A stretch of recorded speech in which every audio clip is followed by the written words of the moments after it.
mentioned to me yesterday that he won 3 total games yesterday during the Invitational. So had a rough run, but 7-0 playing Jund Monsters. Chris had a lot of success early on in the Season 1 series playing either Green-Red Monsters or Jund Monsters, and he's back with Old Faithful. His opponent this round, James Miller, playing Blue-White Devotion, essentially a mono-blue Devotion strategy, touching white for Detention Sphere and Afara, God of the Polis.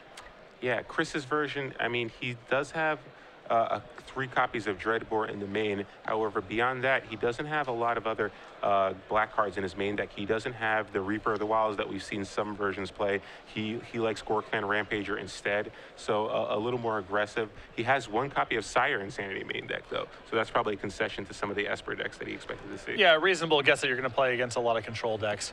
Especially in invitational field, players missing day 2. A lot of invitational players gravitate towards control strategies in general. Yeah, so we're in game 2 here. Chris VanMeter is down a game. And after sideboard, Chris does have a number of cards that are good against Blue Devotion. He's got 3 copies of Mistcutter Hydra, along with 2 Ultimate Price Amizium Mortars, 2 Golgari Charms, 2 Abrupt Decay. All those cards, you know, removal in general is just going to be good against Devotion, along with Mistcutter Hydra as a way to kind of get a threat that they just can't really interact with. Yeah, what's really critical for Chris is to have additional answers to the card Master of Waves. Yeah. Even though he's splashing black for removal, he's touching it for Dreadbore alongside Amizium Mortars and Domri Rad. None of these provide any sort of answers to Master. He does have 4 copies of Palachronos, but of course, James is equipped with cards like Detention Sphere or can simply out-tempo it. Yeah, so Ultimate Price Golgari Charm are definitely going to have their work cut out for them in game 2.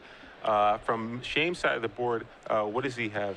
2 copies of Pacifism, a Glare of Heresy, 2 Jace Memory Adepts, 3 Domestications, 4 Negates, a Binding of Thassa, and 2 copies of Rapid Hybridization. I imagine we're going to see the Rapid Hybridization. It's a pretty good tool, both against Chris's Sorcery Speed removal and against Chris's large threats. I also think the 2 copies of Pacifism are reasonable to bring in here as well, as Chris has a plethora of large creatures. Yeah, that is one of the benefits of splashing white. In addition to having Detention Sphere in the main deck, which, you know, allows you to answer problematic cards like Desecration Demon or Pack Rat, it also allows you to gain access to white with Pacifism. So now you actually have answers to cards like Skylash Spider or, more importantly, Mistcutter Hydra. Yeah, so it does give you some outs to some of your problematic cards. The cost, of course, is just sometimes you can't cast your white spells on time, and comes into play tap lands are a huge cost in a tempo-oriented strategy like Blue-White Devotion. Yeah, you have to cut. James' list only has 3 Mutavaults. A lot of these lists, it's sort of a concession to the number of white cards you have to play. So only 3 Mutavaults, and he only has 9 white sources. So like you said, there are times where you might not be able to cast these spells. Yeah, he has 4 Temple of Enlightenments and 4 Hallowed Fountains, 1 Godless Shrine. Why Godless Shrine? Because it is a plains that allows you to cast Night Veil Spectre. Yeah. So it's something to bridge some of the hybrid mana. So both players are opening up with their 7-card hands, see if they want to keep. Chris VanMeter, he lost the first game, so he's going to decide first. Looks like he has a couple of lands there and some Scavenging Ooze, Palachronos, but it doesn't look like he has a lot of removal. This could be a very dangerous hand to keep against a Blue Devotion deck.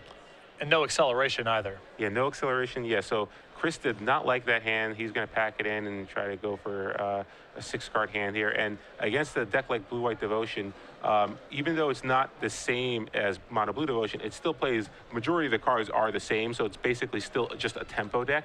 And you can't fall too far behind against a deck like this because it does. Your sideboard cards might just not matter.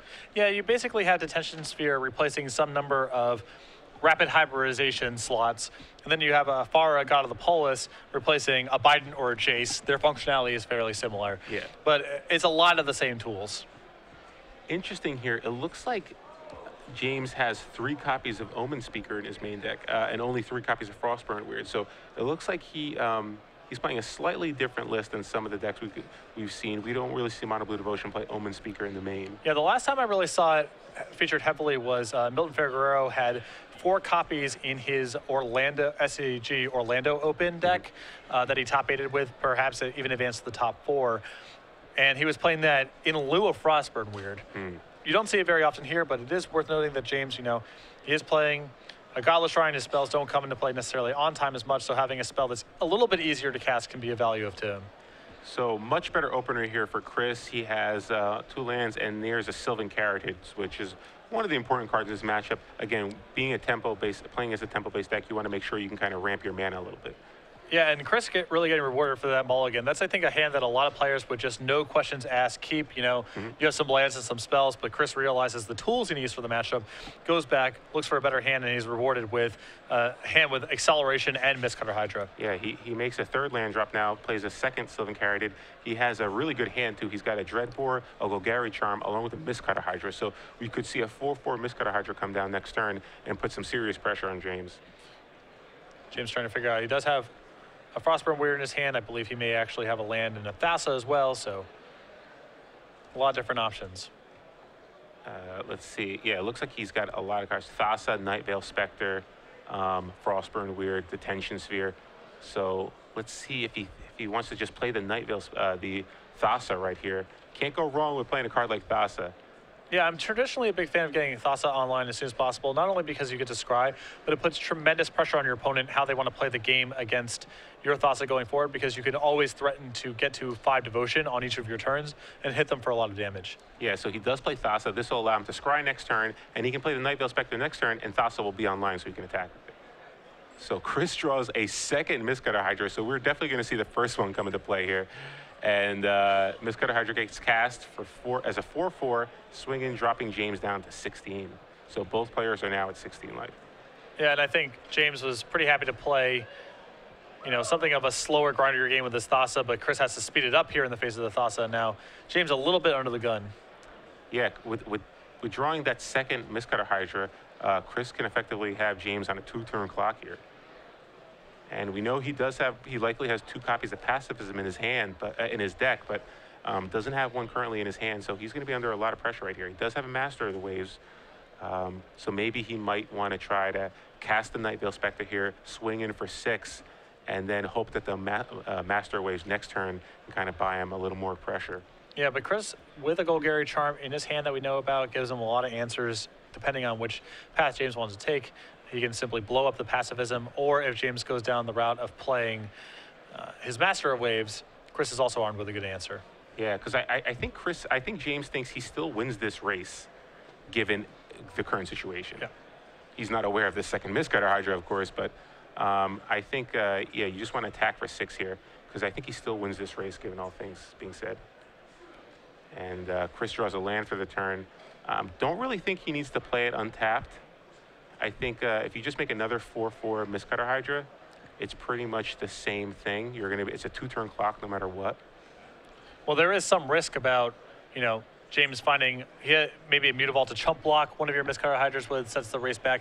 Maybe he has a counter spell in his hand. There's some sensitivity about what order you want to play the spells in. Yeah, and James, and the real key thing here is James actually has 8 points of power in play. So if he actually just does take 2 here and plays the Mistcutter Hydra, he dies. So I think Chris might be thinking, do I play the second Mistcutter Hydra, or do I just Dreadbore the Nightveil Spectre and hope that Thassa stays turned off? Yeah, I like Dreadboarding the Nightveil Spectre here, especially with Golgari Charm backup.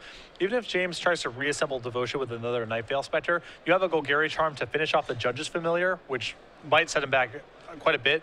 You also get to play your land, comes into play tapped, so you save some life total and set up an even bigger Mistcutter Hydra next turn. Yeah, so you'd be giving James probably 2 turns, but you're playing a lot safer game. Yeah. Chris does have to respect the possibility of a counterspell being in his hand. And in that world, it makes sense to cast the spells while he's tapped out, and leave your Mistcutter Hydra for backup. But Chris is going to go down a different road here. Okay, so he's going to swing for 8 here. James is now on a 1-turn clock. He's going to be dead next turn if he can't find an answer. James can attack Chris down to 2. However, he needs to find an answer for those Mistcutter Hydras. It's a pretty tense draw here from James. He's looking for really specific stuff right now. Pacifism, which we know is not particularly good because of the Golgari Charm. I think he has a Mutavault in hand. He would certainly like additional Mutavaults to chump block the Mistcutter Hydras. Pacifism, Mutavault, Hybridization are all fine draws there. It looks like he does have the Mutavault, so I think he still might be okay here, given Chris's hand. He basically just needs to block 1 Mistcutter for a turn, and he should be okay.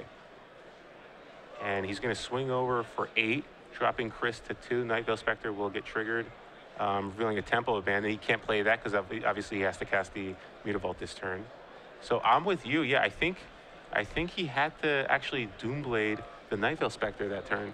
You know, this is a pretty risky line here. Now, James did not have the Mutavault in play, and in fairness, there's a pretty slim number of outs that James has here to enable this. But James did have Mutavault, and now Chris is in some trouble. Yeah, Chris drew an Abrupt Decay. Unfortunately, Abrupt Decay does not target lands. So even though Mutavault can get activated into a creature, Abrupt Decay will not be able to target it. So it looks like if Chris tries to attack with both Mistcutters, James will be able to block one of them and stay at only 4 life. And what's also noteworthy here is Chris actually can't cast all 3 spells in his hand, even though he has 6 mana in play and they're all 2 mana, because he doesn't have triple black. So Chris has to choose between some mixture of Golgari Charm, Dreadbore, and Abrupt Decay, but he cannot cast all 3 spells this turn. Yep. So Chris is at 2 here. He has to pretty much Dreadbore the Nightveil Spectre. That is the only guaranteed 2 damage that he has to face. However, Thassa's ability, even if it's turned off, it can still be used, so he can make the Frostburn Weird unblockable on his turn. Yeah, this is a pretty interesting board because Chris has 3 removal spells in his hand. None of them can kill a Mutavault. Yep. So if James simply activates Thassa targeting Frostburn Weird and pumps it once, he should be able to win this game no matter what Chris does. So that's what happened. Mutavault gets activated.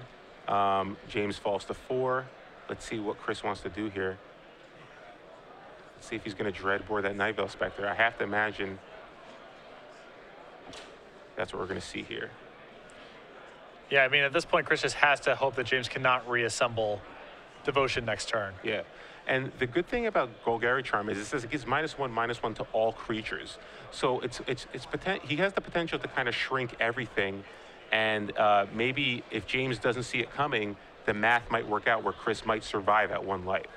It's going to be interesting to see what James does here, because it's likely he's going to give the Frostburn Weird unblockability.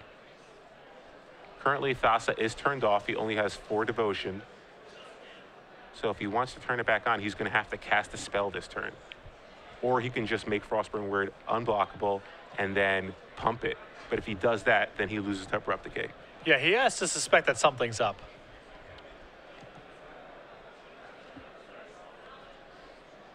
This is a really tough scry. Yeah, this is pretty much the ball game right here. And now he's facing down 2 lethal attackers next turn as well. Mm-hmm. So James almost certainly has to try to go for the win this turn, whatever his hand allows him to do, because it's unlikely he's going to be able to cobble together answers to both Mistcutter Hydras. Yeah, and Chris has the perfect removal package. He both Golgari Charm and Abrupt Decay. So Judge's Familiar comes down. That now turns on Thassa. Now, what does he plan on doing here? He taps 3 mana. And is he going to try to Detention Sphere or something? He doesn't have any targets currently that are on Chris's side of the board. He may be just trying to add to his Devotion count. Yeah, he might just want to cast something in there. But let's see here. Golgari Charm will stop that. Yeah, Golgari Charm will turn that off. And it does look like James did choose to keep the Judge's Familiar. So I think he had some plan going into this turn of how he wanted to actually try to present lethal. So, yep, everything is going to swing over here.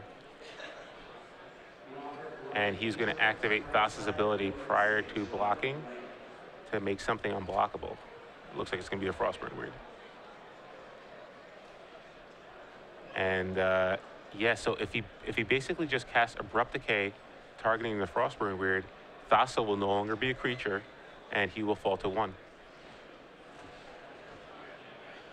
Yeah, so maybe James was thinking maybe the Judge's Familiar will also not only give me Devotion, but maybe potentially counter a spell. Yeah, if Chris has some weird 3 or 4 mana removal spell that he was planning on using to get out of this turn. So, yep, Chris is going to cast Abrupt Decay targeting Frostburn Weird, and Judge's Familiar is only going to attack for 1. And now Thassa's also shut off as James doesn't have sufficient Devotion. So, wow, James Miller looked like he was going to pull this one out, but double Mistcutter Hydra is proving to be too difficult to overcome. So, yep, Abrupt Decay resolves, Chris falls to 1, and now Chris draws a card for the turn and attacks with both Mistcutters.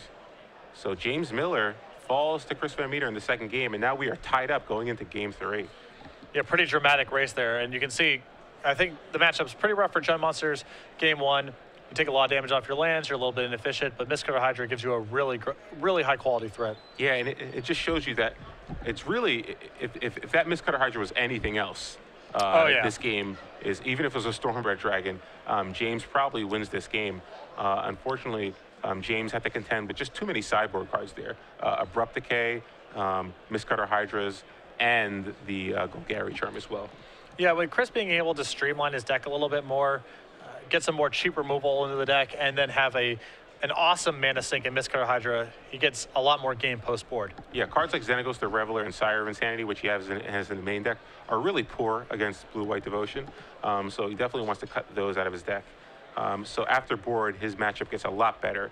But again, James is going to be on the play in game 3, and being on the play, we've seen it before. Mono Blue can get these draws where they just go Cloudfin Raptor, curve, curve, curve.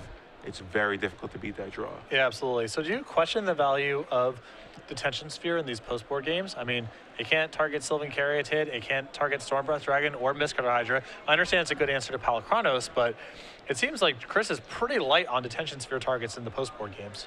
Yeah, Detention Sphere seemed pretty terrible in that game. Obviously, you want as many ways to deal with Palakranos as possible. However, on the draw, I'm not quite sure if you even, on the play rather, I'm not sure you need it. Maybe a Bident might even, I mean, Bident would have been better in that particular game. But yeah, I don't know. I mean, Detention Sphere just seemed pretty bad. But in general, I don't think you can afford to take it out just because Palakranos can actually just win you the game at times. Yeah, it's a tough squeeze, but yeah, I mean, James did lose that game with 2 Detention Spheres in his hand. Chris never providing any targets, just Sylvan Caryatids and Mistcutter Hydras. Yeah, the question is, what is he bringing in? I'm with you. I think Rapid Hybridization and 2 Pacifisms are probably the only cards I would really want in this matchup. If I'm bringing those cards in, I'm probably cutting a Bident and maybe just shaving some Detention Spheres. And if that's the case, maybe we just saw the one that was left in his deck. Yeah, possibly.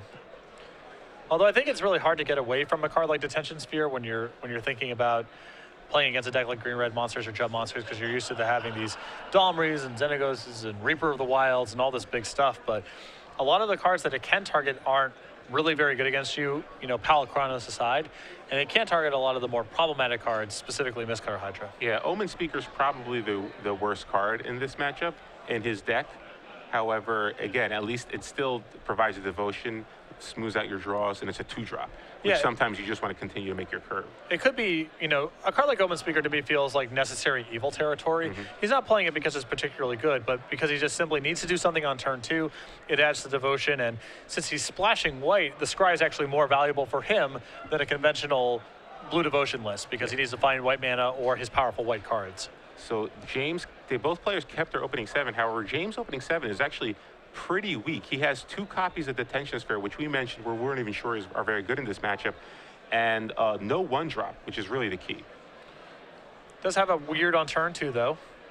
Yeah, Frostburn Weird comes down on turn 2. It looks like he might have a couple of copies of Nightveil Spectre as well, but Nightveil Spectre is really not that devastating in this matchup. Yeah, and you can see after board, Chris just has a lot more answers to the stuff that James is up to, a lot more spot removal. So there's a 1-drop for James, and here they come. So 2 1-drops on turn 3, not ideal for him, and he misses his 3rd land drop.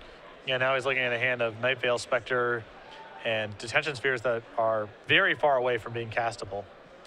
So Chris has a lot of spells in his hand. Doesn't look like he has that much mana. He does have a 3rd mana for the turn, but he has, looks like a lot of removal. Dreadbore, Mizium Mortars, Ultimate Price, and Golgari Charm. So, yeah, along with the Mistcutter Hydra. He's going to be able to keep his life total relatively high here, and all the cheap 2-mana removal just so efficient against James, especially with the type of hand that he kept. So Chris deciding what he wants to do here. He has plenty of options. Does he want to clear out some of these flyers? Does he want to get Scavenging Ooze in play? Again, there is a creature in play, so he can actually get that Ooze into play, gain a life, and then give himself a good attacker, 3/3. Yeah, and he has a lot of removal to catch up with whatever James happens to do on the way back. Yeah, I kind of like playing Ooze here just because the removal, obviously, you don't want to get too far behind, but Ooze is a pretty good tempo play. Yeah, I mean, this turn, Chris gets to go ooze, and pump it, which is pretty good efficiency. And then if he draws a fourth land, then he can start playing 2 removal spells in his turn if he's feeling so inclined. If he doesn't draw any further lands, then he can simply go, all right, kill your creature and pump with Scavenging Ooze for subsequent turns. Yeah. So Chris does play the Scavenging Ooze. This allows him to gain a life, removing the Frostburn raiding James' graveyard. James does not look like he drew a third land. And again, we were talking about this before the match. Sometimes you can't cast those white spells, and this is exactly the situation. He has 2 islands in play, and now 3 Detention Spheres in his hand. Yeah, and the Detention Sphere may or may not give him an answer to the Scavenging Ooze down the line if he finds white mana. But the bigger problem is he's just not going to have enough threats to power through all of Chris's removal. So now Chris is in a great shape. Now he can use his removal spells on a Cloudfin Raptor if he so chooses, and it'll allow him to further grow the Scavenging Ooze, put more pressure on James' life total, and boost up Chris's life total. So James is going to lose his Cloudfin Raptor to Mizium Mortars, and Scavenging Ooze will remove it from the game, gaining Chris a life, moving up to 19, dropping James to 16. And Chris is in a really commanding position. James is in a situation where he needs to essentially draw white mana right now, and even then he's still in a lot of trouble because he just simply doesn't have enough threats to get through Chris's 3 removal spells left over. Yeah, James drew a Thassa, another 3-mana spell with no lands in play. Now Chris drew a Temple of Abandon, so he could actually cast a Mistcutter Hydra for 2 here if he just wants to put a little more pressure on it. He did draw a Gorkland Rampager. I think Chris is pretty happy to simply, again, use his removal spells and grow the Scavenging Ooze that he has in play at this point. Yeah, he can attack Ooze, he can Gorkland Rampager, and then remove it to drop him to 8, but it looks like he's just going to attack for 3 here, or 4 rather. Yeah, I think Chris still respects the fact that James could potentially have Rapid Hybridization in his hand, so he doesn't really want to spend an entire turn doing that. He's got Ultimate Price as well, so that gives him another removal spell. At instant speed, he can kill the Judge's Familiar if he wants to kind of screw with James's devotion, but James just attacks for 1, dropping Chris to 16.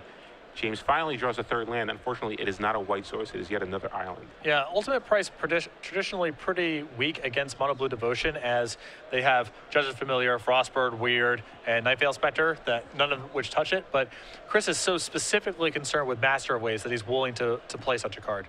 So let's see if Chris decides to just kill the Judge's Familiar at the end of James's turn. It'll allow him to turn his Scavenging Ooze into a 5/5. And again, keeping James off the devotion. He has so much removal and he's so far ahead, it might just be worth it at this point. Yeah, and he still has the Ultimate Price left over as an insurance policy against Master of Waves. Yeah, so decides to just untap. And now he has a Mistcutter Hydra, so we can see a Mistcutter Hydra come down and drop James to 4, which will basically be lethal in 1 turn. Yeah, he'll have 2 lethal attackers. He's shown no capability of answering what's going on the board. And Chris has Golgari Charm to answer a Detention Sphere, and he has Ultimate Price to answer a Master of Waves. So a lot of insurance here. Chris is trying to go through the permutations, make sure that there's nothing that can steal the game from him, but a really commanding spot with the removal in hand. Yeah, I think if he just cast Golgari Charm at the end of James's turn and grew his Scavenging Ooze, I think he'd even feel a little bit more comfortable, because then James really just has no chance of getting devotion. But still, he's such in a dominating position right here. He's dropping James down to 4. He's got a Pro Blue 4/4 in play, along with a 4/4 Scavenging Ooze, and James just doesn't have much to work with. Yeah, I'm pretty sure, Chris is just looking for an insurance policy here against James having some random set of outs. He's not really that worried about maximizing his damage, and James just reveals a hand of white cards and nothing of real consequence. So Chris VanMeter, despite losing the first game, defeats James Miller 2-1 with Jund Monsters. So moves on to 8-0. Pretty impressive here. Looks like he's going to be a lock for top 8 because there's only 10 rounds. In a position to double draw, and that's sort of the Jund Monsters formula for this matchup. Game 1's going to be an uphill battle. You don't have an answer to Master of Waves. The